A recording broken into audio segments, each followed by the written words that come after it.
కోనసీమ జిల్లా సఖినేటిపల్లిలో కౌలు రైతులు జిల్లా సదస్సును సిపిఐ నేతలు నిర్వహించారు. సుమారు 3 కిలోమీటర్ల మేర కౌలు రైతులకు న్యాయం చేయాలని డిమాండ్ చేస్తూ భారీ బైక్ ర్యాలీ చేపట్టారు.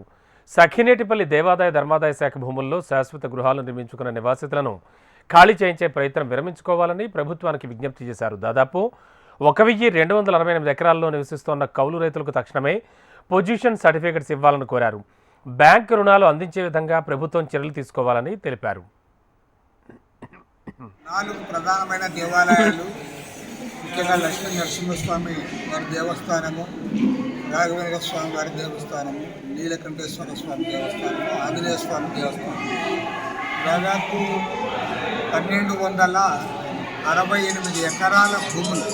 ఈ భూములన్నీ కూడా తరతరాలుగా తాత ముత్తాతల కాలం నుండి ఇక్కడ ఉంటున్న సన్న చిన్నకారు రైతులు వారు సేద్యం చేసుకుంటూ ఉన్నారు, పంటలు పండించుకుంటూ ఉన్నారు.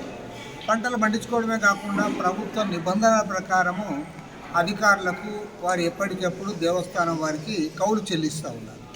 కాబట్టి ఏమంటే ఎక్కడా సమస్య లేదు. నిజంగా ఎక్కడైనా కౌలు సమస్య వస్తే అది ఖచ్చితంగా ప్రభుత్వం వారు కూడా గట్టిగా వారితో వసూలు చేయాల్సిందే.